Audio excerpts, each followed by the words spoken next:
On this week's episode, it's patio season, how to meet someone out in the wild, and also how to find an emotionally secure person.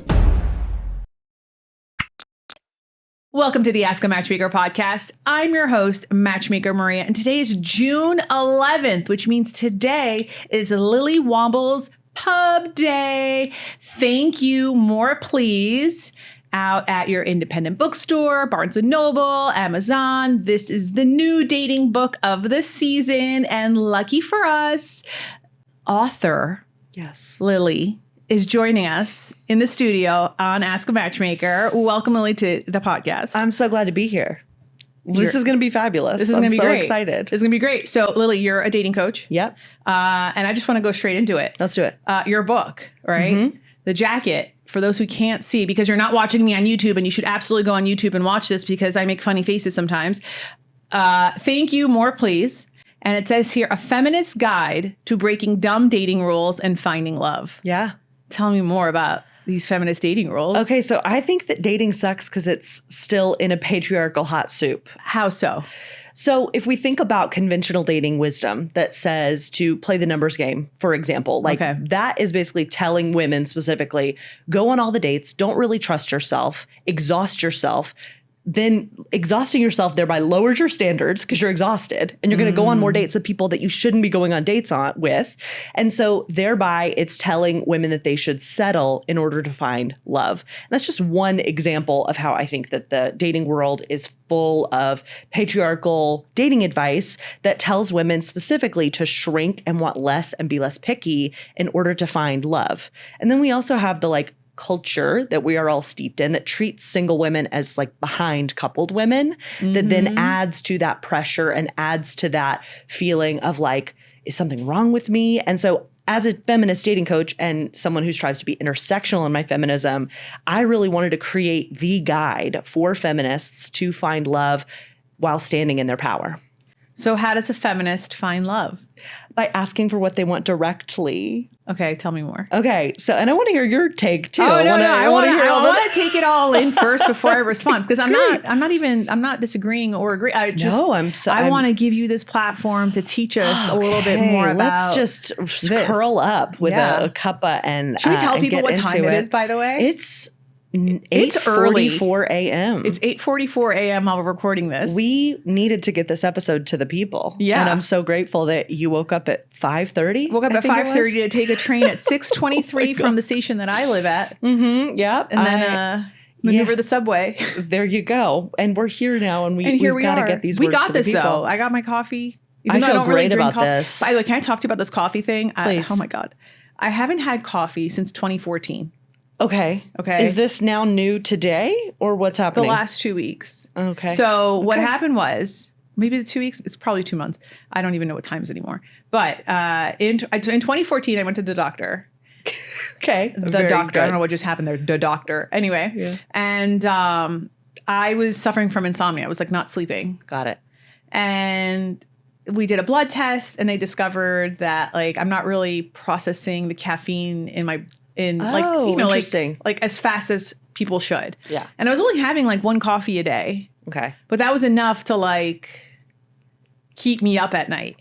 Throw off the whole system. Right. And so she goes, you're going to detox. No more coffee. Okay. You can have tea, but don't do that though for the next 2 weeks. And sure enough, 21 days. And sure enough, on the 14th day, I started getting I remember being at work, I was meeting a client, a prospective client, and my hand started to shake. Wow. So I started freaking out. I was I can't, my hand will not stop shaking. And I called my doctor. She's like, you're just going through withdrawal. I'm like, what? That's what that is? It's a drug. It is a drug. And then after that, 7 more days. And then I started drinking tea. And I'm all about the teas since then. And there has only been one instance where I had coffee 5 years ago where I went to visit an aunt's house in my mom's village. And she just made me coffee without asking because that's what Greek people do. Right. And was I supposed to say like, is this decaf? Like, Yeah. no. So I drank it and then I didn't sleep for 3 days because Greek coffee is like rocket fuel. Maria. Oh Yeah. my God. So anyway. So what's happening today? So what's happening today is 2 months ago, a friend of mine, whenever I go to Starbucks or any coffee place, I usually get like a chai latte. Someone's like, they were like, here's a free Frappuccino. And I was like, one is not going to hurt. The universe came a knocking. It was like, you need the coffee. Yeah. And I had it. And no, you're in love. now I'm like having them like every 4 days. I'm lying. Okay. I'm having it every other day. Okay. Having one right now. Give yourself permission. And guess what? I now go to sleep at 2 a.m. Okay. So Yeah. I'm There going you to go. I'm gonna have to do a little break maybe in September. Well, I'll be thinking. We'll We'll check go in back about there. this. We'll text about this afterward. So back to you. I do think that dating is a feminist. Just to bring it back to that, this is an excellent example of like giving yourself permission to listen to your body, to do what you want, and also listen to your body and like respond with what you need. I mean, it's a little bit of a stretch with the coffee, but in terms of dating as a feminist, I really think that knowing what you want and asking for it out loud is a revolutionary act. Yes. Especially if we consider that it wasn't until very recently that women didn't have to economically settle with a man to be like economically yeah, like it's very recent. yeah, like 50 years this year, it's 50 years ago that a woman could get a credit card without her husband's permission. And that's just one small example of the access to economic mobility being really stifled by the patriarchy, by men in power. And so if we think about like, why is dating so hard today? It's because I think it's still stuck in the patriarchal dark ages. The way that we talk about dating as a force for your power, I think that conversation is just starting to take root for people. You mentioned how we do still live in a patriarchy. Yeah. The debate lately in my feed has been about like, I feel like men should pay on dates. Men should pay on first dates. And for women, I personally describe myself as a feminist. I'm certainly married to a feminist. And we love. Yeah, we love. And I promote equitable relationships. Yeah. And for those who want that, I always say that my advice is when it's dinner or drinks, his one card should come out. And I think if we're now we're talking heteronormatively, and I apologize for not being as inclusive to all my listeners, but I think the man should pay on those dates. And then if you want to make it even or whatever that is, a woman could pay for the experiences. So like movie nights, shows, that's on you. I just find I'm like repeating the conversation I just had a week ago on my podcast with one of our other guests. So I don't want to say the same things over and over again. But I find that because we are so seeped into this culture, I know that women may offer, but they also penalize men if they accept that offer. It's super real. Right? Yeah. And also I feel like a lot of men who want the 50-50, they're not the ones looking for 50-50 relationships. What do you mean?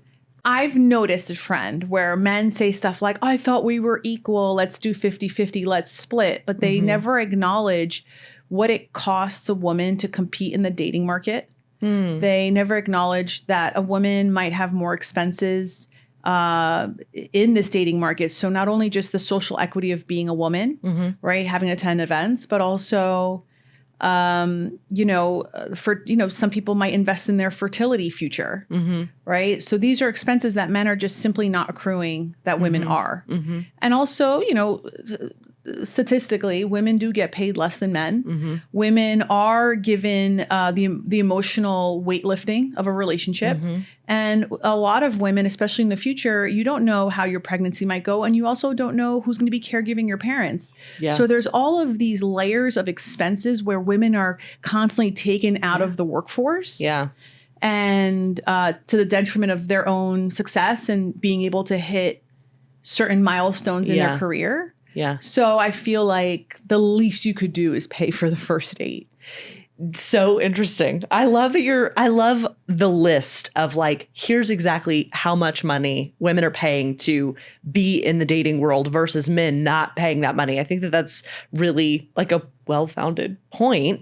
And both and. I don't think a relationship is ever exactly 50-50. No. Exactly 50-50. Sometimes it's 60-40. Sometimes it's 70-30. That's why I said equity. Yeah, equity. So I do think being nimble is important. When you're with the right person, it's an open conversation. Do you know what I'm saying? Like, I do know what you're saying. I don't think any should rules. Like, this should be the case every single time. Like, I don't think that a woman should wait a certain number of dates to have sex. Ooh. I don't think that those should rules are helpful. You don't follow me online yet. So you don't know about the 12-date rule. Let's get into it. I'm here to bring the spice. Let's get it. Yeah. What's the 12-date rule? Tell me more. What I'm about to say is not purity culture. Like, I was raised in it. I had an abstinence only card from my public middle school. Wow. Yeah. What state did you? Alabama. Sure, that checks. I had to sign this, like, I pledge to be abstinent. New Jersey would never. New Jersey would absolutely. I had to sign it with my frumpy gym coach, like, standing over my shoulder, like hovering over me. So weird. I kept it unironically in my wallet until I was like 21. And then I was like, okay, I don't believe in this anymore, but continue. I was steeped in that culture. Yeah, that's crazy. That's so foreign to me. Like, in New Jersey, it was not like that. New Jersey was like, here's a banana and here's a condom. Like, yeah. I mean, that's, I was told there was like an educator, quote unquote, who was brought in because the state only allows abstinence only education, at least at the time I think it's still the case. But she brought out 2 clear pieces of duct tape and she was like, here you are before you've had sex. See, these 2 pieces of duct tape stick together. This couple stays together because neither of them have had sex before marriage. But see, another 2 pieces of tape. See, this is you and you have sex, puts it on her arm. She takes it off. It's dirty. And then she says, this is your future husband. Obviously, no, like, it was very heteronormative. Puts it on her arm. She's like, these pieces of tape don't stick together. So if you have sex before marriage, you don't stay together. How are you? Are you okay? I'm okay.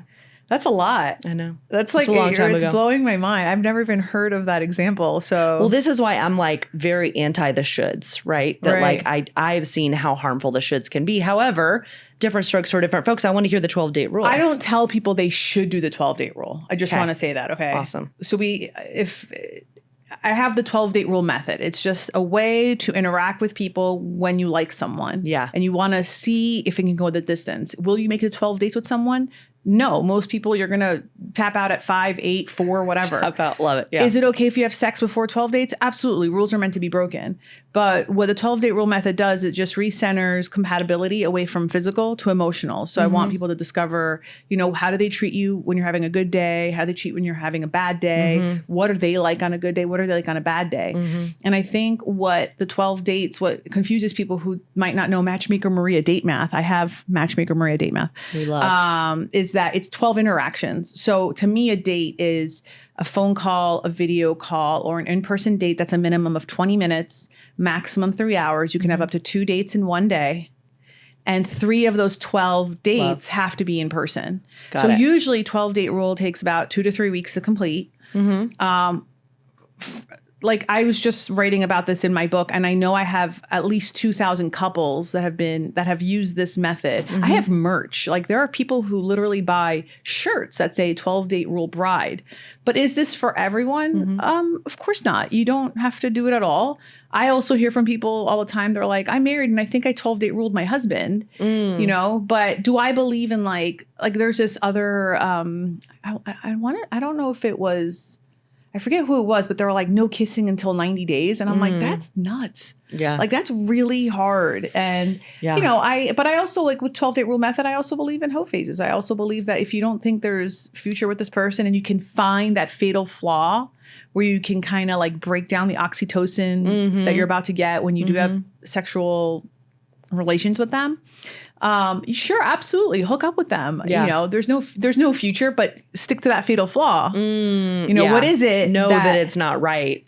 If you can't pinpoint the fatal flaw and just think about it while you're doing it, it gets messy. Yeah. Right. I teach this method that is similar in my book called date feedback system. And so it's like a way after every single date. I think that people it's such a rush of hormones and energy that after every single date, you must sit down and do an intentional reflection. 5 minutes. How did I feel on the date? What questions did they ask that made me come alive? You do it to yourself. I'm thinking you're getting feedback from the person you went on a date with. No, my clients, the people who are reading the book, do it for themselves. Yeah. And it's really important because I was a matchmaker at a firm many years ago. Many moons ago. Yeah. And I would have those conversations with my clients and the date. And I found that when my clients tuned in with their intuition, they could tell within a 90-95% accuracy range what happened on the date and what would happen next. Right. If you are honest with yourself and you give yourself permission to reflect after a date, you will know within 90-95%, how did they feel? Is it going to be another date, or is it a bless and release? I remember, we've set up thousands of dates, Agape Match, and we collect date feedback after every single first and second date that we set up. Yeah. And tell me if you had this experience when you were working in the trenches. If our male client came back with feedback that was emotional and positive, I was like, oh, they're marrying this person. It was always the moment it went from analytical to here's how I felt. Yeah. I was like, oh, yeah, let's put a tab on this one. I bet you get married. Right. Absolutely. No, fully co-sign, agree. Yeah. And that's why I think that it's important to ask deeper questions to get to those kind of people, specifically those kind of men, quicker. And so to bless and release those okay, so I have this bless whole and chapter. Release. Tell me more about that too. Oh my God. Do both. Okay, great. So let's start with qualifying, disqualifying questions. Okay. These are what I used when I was a matchmaker about 7-8 years ago. I used these questions because I had over 1,000 phone calls with potential dates for my clients. And I had to get to the heart of the issue very quickly. I had to ask questions that helped them show me who they were. In the words of Dr. Maya Angelou, when someone shows you who they are, believe them the first time. So they weren't do you want a relationship? Check yes or no questions. They were questions like, what's bringing you joy lately? Because I needed to know how they talked about their joy, how they talked about their life, what they were interested in, and whether they had a more optimistic view of life, more pessimistic. These questions allow resilience. That emotional intelligence. These questions allow you to get to the heart of who somebody is very quickly. Mm-hmm. And so when I became a feminist matchmaker, really helping my clients own what they wanted, become their own expert matchmaker in this dating world, navigate the space with more ease and joy to find the right partner for them. I got these questions. I organized them by preference. If you want somebody who is emotionally intelligent, here are the 3 questions you need to ask them. And they started using these questions as openers on dating apps, as openers when they met somebody in person. Then on the date, depending on their preferences, I would coach them on here are the questions I would recommend you ask on this date to gauge whether or not they have that deeper preference. What are the questions? Oh my God. Okay. I have literally 50 questions in the book, so I won't go into all 50. My favorite of all time is what's bringing you joy lately? And I love it because joy is connective. And for people who say I don't know, the world is a fiery mess. Yeah, sure. Maybe it's not the best time for you to go on a date if you can't answer what's bringing you joy with some level of connection and authenticity and some level of optimism, right? Because somebody that's in touch with their joy is probably more in touch with their emotions and in touch with themselves, which means that they're more likely to go deeper with you quicker. For people who immediately are LOL, that's such a deep question right off the bat, they're not looking for something serious in the dating world. And you can bless and release them pretty quickly. So what's bringing you joy lately? I love what's your hottest opinion or hottest take? What's your hot take? Yeah, what's your hot take? That's a dangerous question. It also gets to really good information really quickly. Oh yeah. I feel like if I ask that question, I ask a lot of my clients these sort of questions, not necessarily in the words hot take, but they'll give me their hot takes. Mm-hmm. And it's all right, do I have a match for this person? But at the same time, that's a crazy hot take. Yeah. Well, and some people, I think that Your desire is evidence that what you want exists. And there is a match for you if you have a desire for the right partner. Both and I do think that people are uniquely qualified for the loves of their lives. So depending on the hot take, I do think that it's such a good question though, because then it's like, okay, I got to find someone who agrees with you on that. Well, in a values-based way. Yeah, like it could be a lighter-hearted, like, I don't like Friends. The show. I don't like Friends. You really don't like Friends? I don't enjoy watching it. I think that it's fine. I think that people who are obsessed with it, good for you, not for me. Now, I'm obsessed with Gilmore Girls. I've gone to 2 Gilmore Girls fan fests in Kent, Connecticut. Maria, are you making fun of me? I feel attacked. It's fine. I don't get, I'm going to get canceled. I don't get Gilmore Girls. Well, neither does my husband. Let's continue. I'm obsessed with Parks and Rec. Me too. And there are like 15 Parks and Rec references in this book. Same in my book. Yeah. I call so one of my strategies is like how to help your friends set you up better. And I call it the co-conspirator strategy. And I outline the crappy things that your friends say to you in response to you saying, I need help. And they might say like, I don't know any single people, or like, oh, you just need to move. There's nobody single in this area. I don't agree with I call those oh no nos, like Tom Haverford's oh no nos. Yeah. Oh no nos. Yeah. Not liking R&B's, 90s R&B is his oh no. But continue. You don't get Gilmore Girls. I don't. I mean, it's fine that you like it. All my friends like Gilmore Girls. I know that it's fine that I like it. I don't get it. I just don't understand. I just never understood. Like I've watched. It's kind of like how I feel about. I'm gonna get canceled by the Gen X's now probably. Okay. I don't understand Frasier. Oh. And I kind of don't understand Seinfeld. I have a feeling that the show Seinfeld. Yeah. Okay. Is that how I pronounce the name? Yes, you're doing great. Is a show about a comedian who's actually a really bad comedian. Look, if you think of it the way I think of it, it's like Seinfeld's a really bad comedian. In the show, Seinfeld's a bad comedian. Yes. And Larry David is trolling Seinfeld to making him think he's a good comedian. Observation. And then what's happened is since the show ended, Seinfeld's like, believes he's a good comedian. He gets paid to be a very good comedian. Yeah. But every time I've watched his stand-up, because I love stand-up. It's not his best. I'm like, how come I don't understand? How come I'm not laughing? How come I'm not laughing? I don't get it.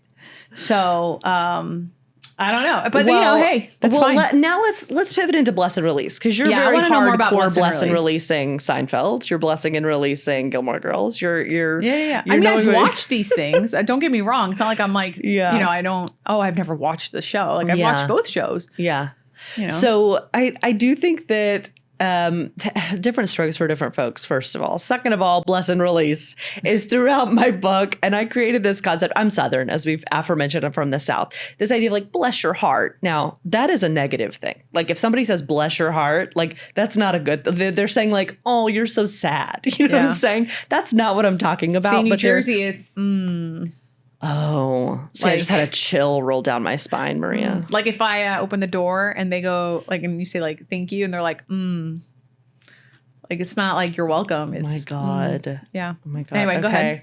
So bless and release is like the first part. The bless part is I acknowledge I acknowledge the work I've done here. I acknowledge the work that maybe you did or didn't do. I'm blessing this, meaning like, I'm compassionately aware of that this is not right for me. And the release is literally just like releasing. This can go for an ex that you're still obsessing about in your head. Yeah. You need to bless and release them. Or it can go for people that you know are not right for you. And what I see so often is that folks in the dating world, specifically women who want to find the right partner, can spend so many months and years with the wrong people because they're afraid that nothing else is out there. Well, sunk cost fallacy is like a real thing, right? Absolutely. Where people feel like I've invested this much time, this many years, this much money, like I'll never be able to find something better. I mean, that's such a real thing, and it's really tough. It's really tough. And I do think that is like the clause of you are behind. You are uniquely weird for not having found the right person yet, right? Those stories that are so deeply intertwined with a lot of single women's sense of self. And so the idea of blessing and releasing, it's a skill. It's not something that some people are just good at and some people are bad at. It is a built skill set where you know what you want. You know how you want to feel in the right relationship, and you very clearly gather the information that you need to know whether or not to continue or to bless and release. And I find that my clients who land in the best relationships of their lives, this is a skill set, one of the 3 core skill sets that they build in order to speed up their trajectory toward the right person in the dating world, instead of slowing down by obsessing about the wrong people and by slowing down by being with the wrong people. Well, where does feminism play into that then in the bless and release? Agency.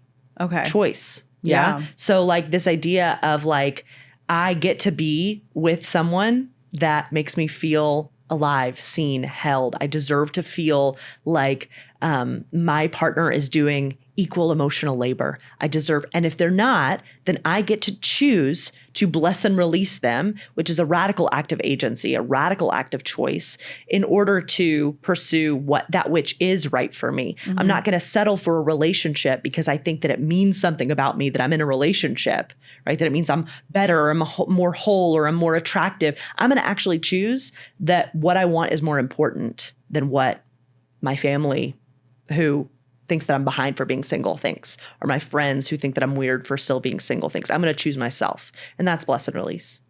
It seems like, and correct me if I'm wrong, this book is targeted towards women. Women and femmes. Okay. Yeah. What do you say to women who are currently struggling to find emotionally secure, emotionally resilient, secure men in today's dating landscape? Mm-hmm. So first, what do you think is causing the lack of those kinds of men? Male. There's definitely resilience. a lack, I feel. Yeah. Well, I mean, I think that there's a whole other conversation that we can have right now, but the idea of like men are socialized to behave a certain way. Mm-hmm. Men are socialized to not talk about their feelings as much. Like the patriarchy affects us all. Toxic masculinity affects us all negatively. And so it's true that like there are a lot of men who are not doing their emotional work, who are not healing, who are not seeking that out, both and. There are men that exist who are. And I know that because my clients have found them. And I know that because my clients have found them because I found the most incredible feminist man that more exist. Yeah. Right? That there's not it is not like the only people that were ever emotionally intelligent who are men have already been taken. That's a limiting belief that a lot of single people hold in order to protect themselves, in order to like survive. You know, these beliefs are just survival mechanisms at the end of the day. And I do think that so grounding in like the thought that feels useful and true right now, it might be possible that emotionally intelligent men exist and I haven't met them all yet. Like for single people watching and listening, ground in that belief. It might be possible that I haven't met everyone yet. It might be possible that more exists than I currently realize. It might be possible that my brain is just having a really hard time getting on board with this new belief. That like even that is better than toxic positivity. Toxic positivity is, it exists. Just believe it exists. If that doesn't feel true right now and it's not grounded in your lived experience yet, then you got to go with what feels true right now, which is it might be possible. It might be possible. Yeah. So then how do you find those people? I think fundamentally you got to start with a dating detox. And this is chapter 1, because what's happening, especially, I mean, Tinder has been around for almost 12 years now. Our brains, if you've been dating for any time in the last 12 years, our brains and our bodies are fried. Literally, our nervous systems are fried to a crisp from a dating world that is exhausting and that will eat you up if you let it, right? Dating apps that were built like slot machines designed to addict you, but they say they're designed to be deleted, right? So what are you thinking? I saw a thought. Love to hear the CFO of Hinge say that. My God. I've been in those meetings. Yeah. And I forget what year it was. It was in Miami. I think this was in 2015 or 2016. I was at a dating conference there, and like the CFO of the big 3 was there. And he was like, I don't care about you getting into a relationship. I care about making our numbers. And I was like, making money for your shareholders. You're you're in a publicly traded company, Match Group. Like, of course, you're going to make money for your shareholders. You know what's funny is last week the Times reported that one of the big 3, I think it was Match Group, which has 2 of the 3 in there. They reported that it's 9% down in revenue for 6 consecutive quarters. So it's just telling me that there's a new generation of daters that are not only fried, they're shunning it. Yeah. Well, I think that people see the bullshit. You know what I'm saying? Like, I think that, I feel like it's so funny. It's inherently hurt both sexes, both genders dating. This has hurt dating, and not just the fact that online dating has made it way more transactional. And like now we are seeing after 12 years or after 30 years, depending on, where you start these online dating trends, like the fruition, like, the natural conclusion of it. Right. So I've said this in the past to my listeners where, before, let's say 2011, okay, you would look at a person and you would say short, tall, average. Right? Like these were the adjectives you were using. If a friend was setting you up, oh, he's average height. Yeah. You're going to love him. And then you would meet him. And at no point in that initial interaction are you thinking, is he a liar? Whereas now a man might say he's 5'9", but he's really 5'8". And a woman will go on a date and be like, he put 5'9", he's 5'8", he's a liar. Right. And we immediately have this like negative intro into a date. And it's like, I don't know how you met your husband, but I met my husband through friends. And his height didn't even register for me because I didn't have to know, exactly how many feet and inches he is to make a determination of meeting him. Yeah.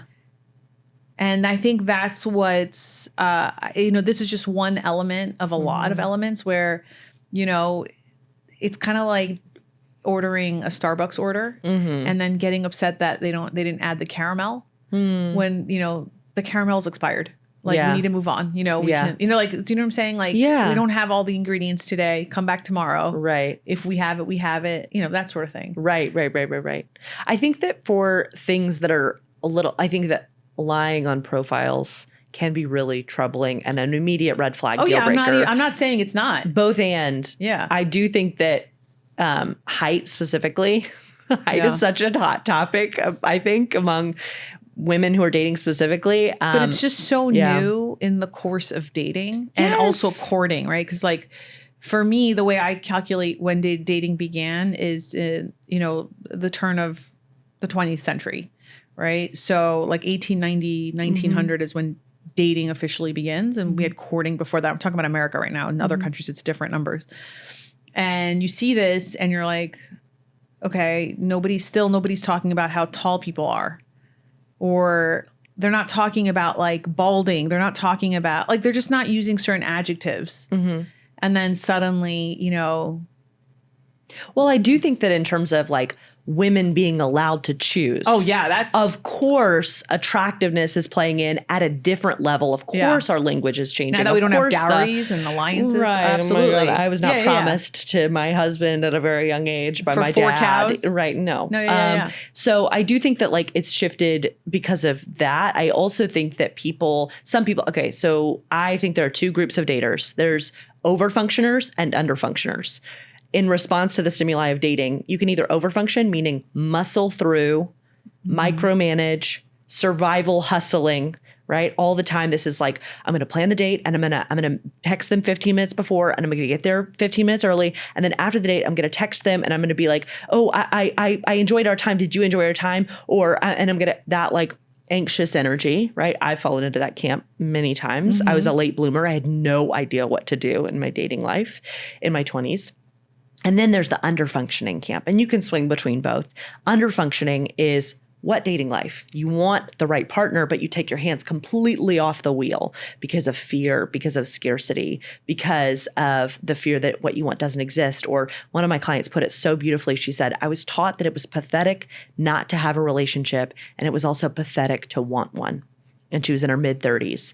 And so makes no sense. Yeah, I agree. And so coming into the middle of those two things allows you to want what you want, right? I really encourage people to know what they want. And I want people to know how they want to feel in the right relationship. So when you talk about height, I talk with my clients all the time about height. I say like, okay, what height range would feel good to you? What feels attractive to you? I'm forced to do this too as a matchmaker. Yeah, Are absolutely. You kidding? Oh God. But then I have a client right now who's 5'8", mm-hmm. and he refuses to meet anyone over 5'5". Oh gosh. Right. And it's like, I'm like, okay. So this is where I love coaching, because I can be like, if he was my client, which I work with women in femmes right now, but if he was my client, I would say, okay, cool. You want what you want. Great. How do you want to feel with somebody that is 5'5" and under? And he might say like, I want to feel attracted. I want to feel for women dating, let's say, taking it away from him as an example. I want to feel held. I want to feel seen. I want to feel like attracted, enveloped, warm. And that's actually what it is. So we have a whole conversation like, why does she have to be 5'5" and under? And the truth is that, he's 5'8". He's also very slender. Like he's a 28 waist. Yeah. Right. So he's a very thin man. So to him, he's like, I'd really like someone who's 5'5" and also skinny slender, or thin, like, because he feels like he wants to be bigger. Well, so and he's equating it with that physicality. Yeah. There's the thought that's a thought, not a fact. Which is I can only be attracted to people who make me feel small or make me feel big or make me feel right. So then it's like, okay, then there's the mindset work to do around your preferences, where you need to figure out, how do I want to feel in the right relationship? How do I feel attracted to people?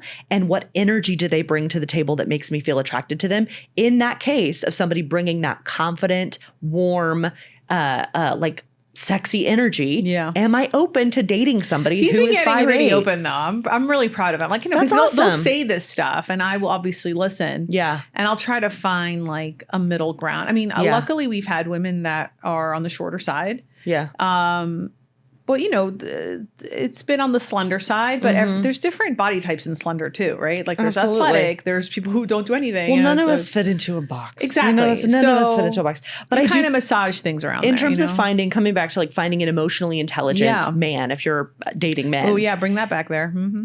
It's about knowing what you want. It's about doing a dating detox so that your nervous system can reset, so that you can get back in touch with your inner voice. The dating detox has 3 parts in the book. Detox from dating apps, detox from dating worry, meaning take an inventory of all your dating worries and practice self-compassion for them daily. Self-compassion isn't just a fluffy phrase. It is a proven resource in a 2014 study out of Stanford that has proven to reduce cortisol and increase resilience, which are 2 things that you definitely need to find an emotionally intelligent partner. Right. Then the 3rd step in the dating detox is detoxing from bad dating advice. Set a boundary with your mother who keeps telling you what to do that doesn't feel good. Cleanse your feed of all of those dating is trash, men are trash, people are trash videos. Cleanse it all. Do that dating detox for 1 month. And while you're doing that dating detox, claim what I call your essence-based preferences, how you want to feel in the right relationship, both logistics, height range, age range, and the values, personality traits. And when you do that work, you need to ask for what you want with qualifying, disqualifying questions. See, it's all a system that builds on itself. Ask for more with qualifying, disqualifying questions, and bless and release the wrong people more swiftly. Yes. Thereby, you will meet more of the right people in a shorter amount of time because of how swiftly you're moving through and blessing and releasing the wrong people. And then I also believe that everyone is for the few, not for the many. So when you build this high quality dating life that is rooted in your self-care and rooted in your agency and your values of feminism, hopefully, you will find fewer dates, but they will be higher quality for you because of this work that you're doing to be intentional and to care for your nervous system along the way. 1000%. I love that. And I think this is such a great way to end today's episode, because you've hit the nail on the head. And I 100% agree with you that, like we started this episode by, you saying that we're fed into this about it's like a numbers game. Mm-hmm. I don't personally believe, both personally and professionally. I mean, I've literally built a matchmaking business because I don't believe it's a numbers game. Right. But I do believe it's a quality game. And like you said, I think quality comes at a lot of introspection of like, what do I need? What do I want? And what do I feel comfortable with? And I think you're hitting all the points that I think people need to hear. And I love it. And gonna recommend everyone buy your book. Thank you. I think this is really great. I love it. Rare do we get to see a dating book that's putting feminism at the forefront. So I'm going to include the link to Lily's book in the show notes. It's called Thank You, More Please, right here. And Lily, where can people find you? Yeah, you can listen to my podcast, the Date Brazen Podcast, which we have to have you on now. And you can follow me on TikTok. That's where I'm most of the time. Oh, you're a TikTok. I am a TikToker. Instagram. At Date Brazen, DateBrazen. And I'm also on Instagram at Date Brazen. And if you want to work with me, you can just go to datebrazen.com. And the book is a great place to start. It's going to be so helpful in building the sexiest IRL dating summer of your life. Oh, I love that. Wow. Someone yesterday asked me on Ask a Matchmaker Wednesdays, like, how do I meet men? It's patio season. Yeah. So I guess the first step is I have my own advice, which is like, you got to walk confident into those patios. Amazing. Yes. Like 100%. my mindset is, and I've said this before, is you just got to pretend that every person you meet wants to fuck you. That honestly, your posture will fix. Mm-hmm. Yeah. I'm not saying you want to. I have a tingle even you saying that. Yeah. I'm like, oh, yes, yeah. That's absolutely true. I think if you're willing to feel awkward, you become unstoppable in your dating life, IRL. Yeah. Like totally. just if you're just know that it's going to be awkward, but shoot your shot. And if you are willing to feel awkward, you become unstoppable, and you can't say the wrong thing to the right person. So that is so true. Yeah. You cannot say the wrong thing to the right person. Yeah. Holy crap. Yeah. I know that because on my first date, I talked about my ex with my now husband for like 30 minutes, and he held my hands and he made me feel seen. And I was like, wow, I really could not say the wrong thing to the right person. We've been married for a year, together for 7 years. On my first date with my husband, we went on a walk of the Freedom Trail in Boston, and we passed a jewelry store, and my verbal diarrhea was like, I really want a sapphire when I get engaged. I wasn't saying it to him. I had no idea that I would be dating him, and then he just would wanted propose. a sapphire, and now you have a beautiful. We're passing sapphire. the jewelry district. Like, what am I supposed to do? Pretend that shiny things aren't? No, you can't say the wrong thing to the right person. No, you can't. You can't. And then guess what? I got a sapphire. I know, it's so pretty. So pretty. It worked. All right, Lily, thank you again for coming on the Ask a Matchmaker podcast. I'm going to include Lily's links in the show notes. While you're at the show notes, subscribe, comment, like, and 5-star reviews only. Thank you. That's all for this week. You know how it ends each week. Be lovable, but more importantly, be likable. See you next week.